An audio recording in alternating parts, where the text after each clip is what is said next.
At the Temple of Speed, it was the Cinderella story for Sebastian Vettel as he grabbed pole from the McLaren of Lewis Hamilton by just a tenth of a second, and Stoffel Vandoorne just a further half-tenth adrift of his teammate.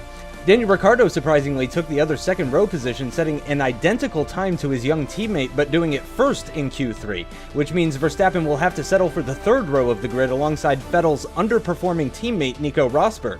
The fourth row is all silver arrows, with aarava outpacing Wehrlein when it mattered most, while both of the Force India boys made it into Q3 by squeezing out both Williams drivers, but were over a second off the frontrunners.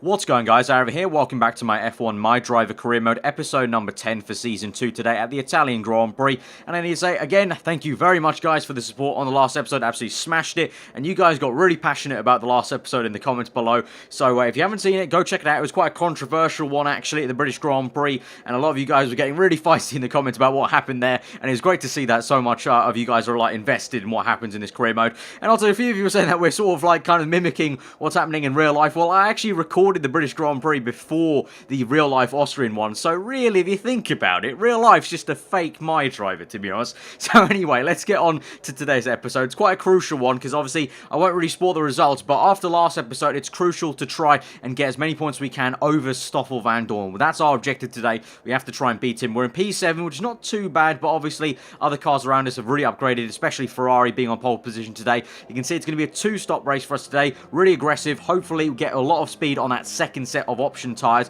The first set will wear out quite fast, I think, on heavier fuel, but that's our game plan for today. We go to 5 red lights for the 10th round of the season, the Italian Grand Prix, and we are away as per usual, bogging down a little bit on the start. Wehrlein gets a pretty good start and goes past me for 7th place. We're just going to focus on turn 1 and try and make up some positions if we can. We've got Hulkenberg on the right hand side now for company. He goes down our inside and takes me and my teammate Pascal Wehrlein into turn 1. Through turn 2 we go side by side with Wehrlein, and now we have to try and elbow past him here on the swooping right-hander to get back into 8th place. Of all people, I don't need him in front of me to kind of hamper our race a little bit. You know, Vandoorne is somewhere up in 3rd place at least. We really need to push on and try and get past him if we have any hope of overhauling his points lead in the championship. But now we're following on and trying to catch up to Nico Hulkenberg. We're cutting later on to the lap through Lesmo 2. Now trying to gain a Hulkenberg. Good exit here, and Hulkenberg gets a bit of a tank slapper there on the exit. Bit of oversteer. So now we're in the slipstream up into 8th gear. Really getting a nice tow here down the straight towards the Ascari. We'll move to the left-hand side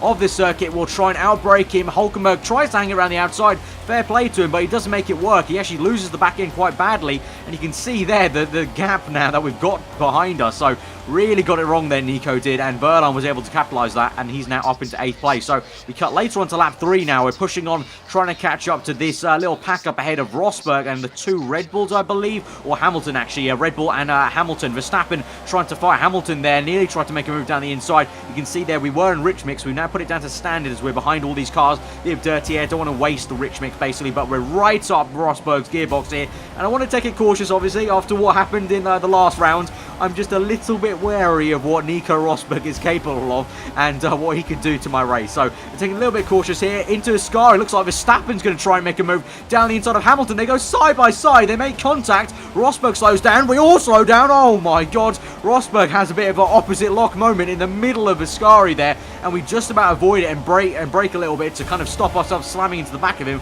That was very, very close. And now Rosberg maybe trying something into Parabolka. He thinks about it, thinks better of it. So we come through Parabolka now, trying to get this swinging motion, trying to get a good run off the corner, and trying to see if we can get a bit of a tow off not only Rosberg, but maybe even Verstappen. As Rosberg now moves around side of circuit, we've got DRS. We'll get a double tow from Verstappen and Rosberg here. Look at this slipstream here. We go past 2. Could it be 3? Down the inside into turn 1. Yes, it is side by side. Yeah, we'll just go around the outside of Hamilton. We've made it stick, and we've made a 3-move pass in the span of 2 corners and a little straight. That is awesome, and that is exactly the progress we need to be making to try and catch up to this man Vandoorne in front of us in 3rd place there. We're in 4th. The tyres are going off now. We've got to lap 6 by this point, and it's time for our first pit stop. But what progress we have made there. That is the exact progress we need to make. So now we're going to be going on to a second set of option tyres, the yellow wall tyre. So hopefully these will go a little bit longer this second set than the first. Only 6 laps on this first set, which is a little bit disappointing, but I think the tyre wear was quite affected by the heavier fuel. Obviously through corners like Parabolica and Ascari, you know, the heavier fuel will affect graining a little bit, but obviously I think also just I wear my tyres out quite a bit more compared to other drivers. You can see that it's quite an empty pit lane there as I come out of the pits. Very, very empty around me because a lot of cars are really just staying out and stretching those first sets a lot longer than I am. As we come through turn 1 now, you can see got quite a little bit of a gap to Marcus Ericsson, that Sauber there in 17th place. So he's hoping we just get the power down and try and catch up to these cars through Parabolica on the end of lap 7. Now we do catch up to the Sauber of Ericsson, and this should be a pretty easy move. We've got the slipstream here. We will get DRS from him as well, so that will help us quite a bit here just to kind of push on and try and get a bit of an undercut, because this is quite a huge undercut actually on a lot of cars. As we cut later on into lap 8 now, down towards Ascari. Now we've got in the slipstream of Kevin Magnussen now in the Renault. We'll move to the left-hand side of the circuit, and as we do, Nazar does the same in front of us on Palmer. Can we go down the inside of Palmer? Yes, we will, into Ascari. We'll even go to the inside of Nazar, go side by side, and we narrowly miss Nazar's front left there. Our front right narrowly just missed his front left. Well, we made another 3-car move in the span of a little straight and a corner there. So awesome progress there. Really what we want. At the moment, this race has been going perfect for us in terms of really just feeling the momentum, feeling the confidence, just pushing through as many cars as we can. And on lap 9 now, you can see through turn 1, we're up into 7th place. There's a few people that made their pit stops. The likes of Grosjean yet to make their pit stop yet. And at the middle part of lap 9, we caught up to him. And so we'll have to try and overtake him. This is 4th position, not a lapped car here. So he's got every right to fight me here, but hopefully he won't make it too difficult. We get very close to his rear right tyre there. Very wary, so lifted off a little bit. And now we've got DRS. We'll move to the left-hand side of the circuit. And this will be a very easy move, I hope, into Ascari. Yes, he won't put up too much of a fight. We'll get ahead of him in the brake zone through Ascari, and it's all job done. No drama there. And now we've got a bit of clean air, and we've got one Sebastian Vettel in front of us in 5th place. He's actually just overtaken Sainz there, so he's up into 5th place. He set the fast lap of the Grand Prix, but Vettel right ahead of us. And as we come through on lap 10, and you can see we're in P2 now in the top left. We've overtaken the likes of Rosberg, re-overtaken the likes of Rosberg, but we've overtaken Van Dorn, and I believe it was Ricciardo up front there. So that's awesome stuff to be ahead of those two. So a huge undercut, like I mentioned there. That's great stuff. There you can see Ricciardo 3rd place, so I'm guessing Van Dorn's 4th. So that's fantastic for us. That really works out for us quite well. So in lap 11, we're pushing hard, trying to catch up to Vettel maybe, because I'm sniffing maybe we've got some good pace here. So we could be on to try and fight him at the end, but we've got yellow flags, and that's Rosberg. That's Rosberg. Yellow flags for Rosberg. He's going very slowly, so tough luck, buddy. not too disheartened by that. I mean, what do you want me to do? Feel sorry for him after what he did to me last race? So Rosberg with a bit of issue there, and yeah, I couldn't be happier with that. So Rosberg got some major issues. On to lap 12 into turn 1 though. What is this? This is Pascal Wehrlein. We're going to lap our teammate. He's on prime tyres, and we're coming through to lap our teammate after only 12 laps of the Italian Grand Prix. Something has gone on. Something has gone on, and I want to bet that it's got to do something. It's got something to do with Nico Rosberg. So now we're going to look at a replay and see what actually has gone on and why Wehrlein is an entire lap down to me after only 12 laps of this Italian Grand Prix. So this is Rosberg after his pit stop, coming down the pit lane. He's got the McLaren right behind him. Ricciardo here. Ooh, taps Rosberg round. So Rosberg, not his fault there, spins round, but then he's stupidly parked it in the apex. Look at that. Wehrlein just slams into him. A replay from on board. And Rosberg just parks it, and then you got, I think it's Verstappen there, parks it up. You can see the Force India parks it after him, and look at this. We've got a bit of a car park. You think they're all shopping at Tesco right now, just parking up at turn 1, and it's all because of Rosberg there. You can see, look at it. Look at this. It's got like 10 cars just coming through, all parked up next to each other because of this kind of carnage Rosberg's done. And look at this, going back and rewinding. What is Rosberg doing? He's parked it on turn 1, and then he doesn't get out of the way, and now he's just being an absolute speng and going through on the sleeping policeman at 2 miles an hour. I don't know what is up with Nico Rosberg. I think he might be having a mental breakdown this season. I think it's all going horribly wrong for him, because clearly he's just not able to drive properly. And now we cut later on onto lap 15 now, away from the replay cameras, back to our live action. We've set the fast lap of the Grand Prix so far, and we're catching up to Sebastian Vettel. So we've got some really good pace at the moment. Van Dorn is behind us in 3rd place. So at the moment, you could end like this. I'll be very, very happy, because that was our objective, to finish ahead of Van Dorn.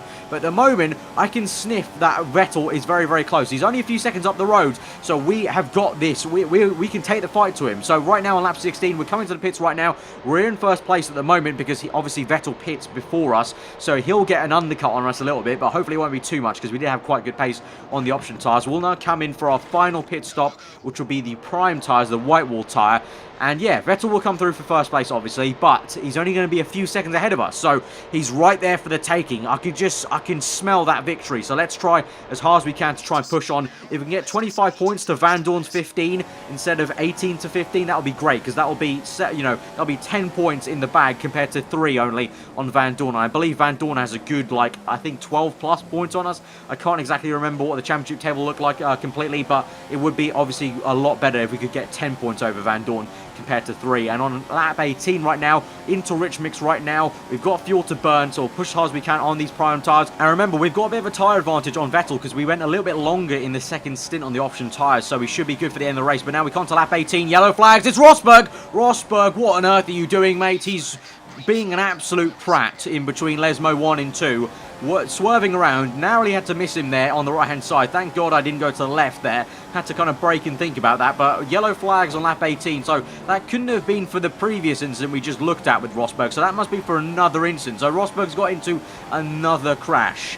Surprise, surprise. I honestly, I don't know about Rosberg's future, to be honest. I think it must be very much in doubt at the moment, because I just honestly don't know what he's doing around here at Italy. At the Ferrari home Grand Prix, he is just embarrassing them, frankly. So anyway, cutting back to what's happening on our screen, lap 19, we come through. We've only got a few seconds between me and Vettel, so this is looking really, really good. Into turn 1, we've got some lap cars. Hulkenberg and Bottas fighting. Bottas locks up. We lock up. We narrowly missed Bottas's rear end there, nearly slammed into the back of him, so we narrowly missed that, and now we'll try and chase after Hulkenberg, get some slipstream off him, and then we'll be on our way to try and attack Sebastian Vettel. And we cut later on to lap 19 now, pushing hard. Vettel, he's just up the road. We've got rich mix. We've got fuel to burn. It is all in our momentum at the moment. As much as the Tifosi won't want to see this, we're catching Vettel at the rate of knot through Parabolka. We cut onto Vettel's POV. There's yellow flags. There's a Renault waywardly there, and Vettel slams into the Renault. There's been a huge crash.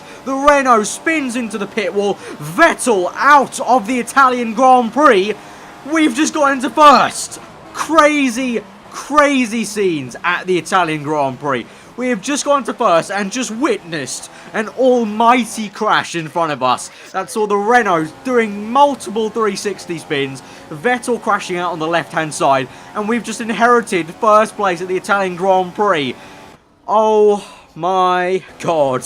And we have to look at a replay. And surprise, surprise, it all starts with Nico Rosberg. Rosberg got a puncher here. Ricciardo comes through at Parabolka, slams into the back of Nico Rosberg. Then Perez comes through, slams into the back of Ricciardo. So it's all a bit of a domino effect. At this point, Rosberg's gone down into the pits and finally got round to the pits. You got Perez and Ricciardo faffing around on the edge of Parabolka. Ricciardo just managed to come through. Perez still struggling to get the car turned round. Narrowly misses a Toro Rosso there. Just about turns it round. So he's coming through now. There's Ricciardo without any front wing from Rosberg's crash. Now Perez comes through. You got the Manukar going slowly, and the Manukar spins Perez with no damage to the Manukar. But okay, so Perez now is surrounded there sideways once more in Parabolka. Narrowly misses Verline here. Oh, so close. Then he comes through, straightens up. So it's all good now. All chill in Perez's world. He just wants to get into the pits, make this pit stop right now. But then we have the Renault coming through, and look at this.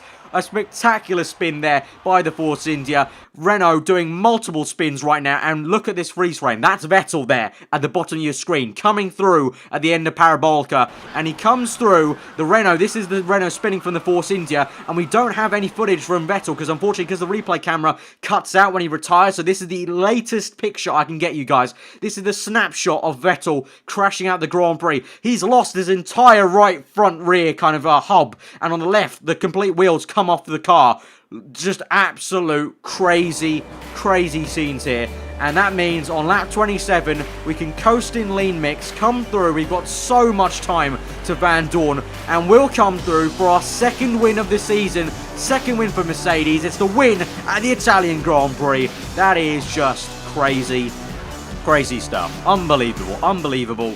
And I just feel also very sorry, to be honest, for Vettel. That is such a shame, but that is just amazing. I don't think I've seen such a crazy crash right in front of me, like right in front of my eyes. I saw a Renault just do like 5 million flips and spins at like on the exit parabolica, just crazy. So there's your race results. We get 25 points to the bag. Stoffel Van Dorn second, Hamilton third to make it a McLaren podium there with me. Bottas in fourth, two Toro Rossos, Sainz in fifth, and Gasly in sixth. Amazing job for them there today. That is absolutely great for Toro Rosso, and that will make Red Bull scratch their heads a little bit. Jodion Palmer in seventh place there for Renault as well, so great points for him. Ricciardo in eighth, and my teammate out the points along with Sebastian Vettel. So really poor Grand Prix for both of them. I'm really gutted for Wehrlein. That was none of his fault. That was all Rosberg's fault. And Rosberg obviously comes home in 16th place, 3 laps down. Vettel DNF. So it's a double non-point scoring finish for Ferrari at their home Grand Prix.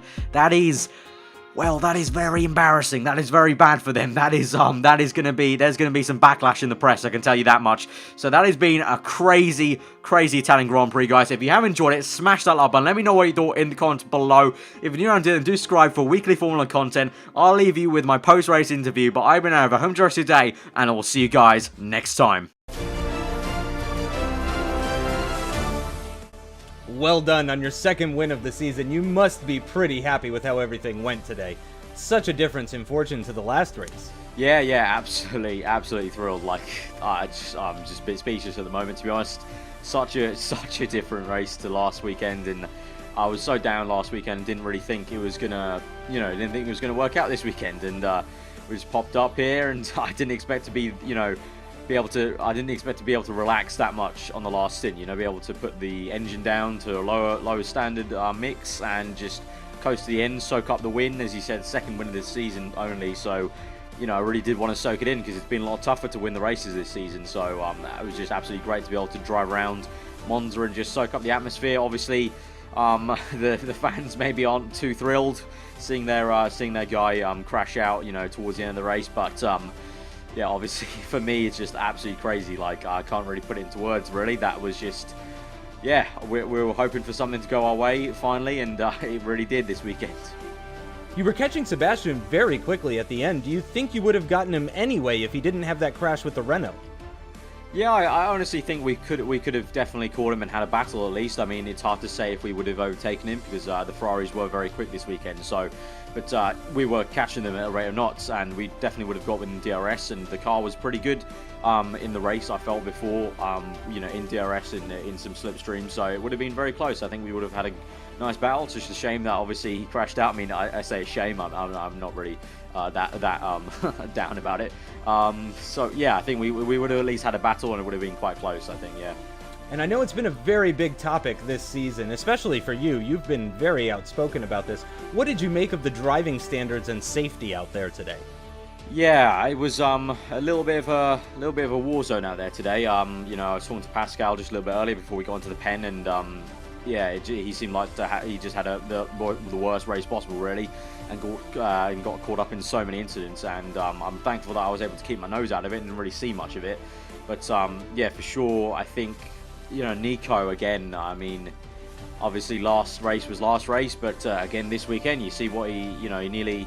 There was an incident where I overtook him twice in the race, and one of those times he got very, very close to me, and then he knocked me out of the race. So I just don't know, honestly, with him. I think someone needs to have a talk to him. We've seen before I got into the sport, a few years ago, the Grosjean year, where they had to have a talk with him about what he was doing out there. I think maybe the same thing needs to happen to Nico, possibly. Someone needs to sit him down and just tell him, calm down out there, because it just seemed like wherever he is on track, something happens, and I'm pretty sure. I think someone was telling me that it was a bit of a chain reaction of him causing something that eventually let his teammate crash out of the race. So yeah, I think bit of a bloodbath today. It probably didn't help. It was a high-speed circuit, a lot of DRS, obviously a lot of cars close together, but yeah, it was quite a bloodbath out there. So hopefully it calms down for next race, but we'll see about that. So I asked you last race if you thought you could catch Van Dorn, and you were quite negative about it. But after this race, has that changed now? It's a tricky one, to be honest. Obviously, it's a little bit more upbeat now this weekend. But Van Dorn still got a really nice points lead in the championship, honestly. So as I went into this race, and we're going for the next last 4 races, the objective will just be to finish ahead of Van Dorn, Stoffel. But that's the only objective we have, really. I mean, of course, when you go out there racing, your objective is to finish ahead of everyone and finish P1. But it's going to be tricky to win all 4 races in the last season of the season left. So you know, we'll just try our best. Definitely a lot more upbeat, but to be honest, I'm still very cautious. He's got a very good lead. He's got the best car on the grid overall. And for the constructors, unfortunately, McLaren actually, you know, beat us today on points, obviously, because Pascal didn't score points, unfortunately, due to Nico. So, in that sense, a little bit annoyed, really, actually, that the constructor seems to be slipping away from us a little bit, which I guess is maybe, you know, a little bit less, you know, I can take it a little bit more, because obviously McLaren, reigning champions, they've had a fast car all season, so it's always going to be tough to beat them, but you know, we want to try best. That's why I came to this team, to try and get the constructors for them, as well as trying to fight for the Drivers' Championship again and try and defend my title. So we'll try our hardest. We're going to basically have to outscore McLaren in all races to try and overhaul the gap they have in the constructors. As for the drivers, for your original question, yeah, it's got a bit more positive, but, you know, still very cautious. All right, thanks for your time. Thanks a lot.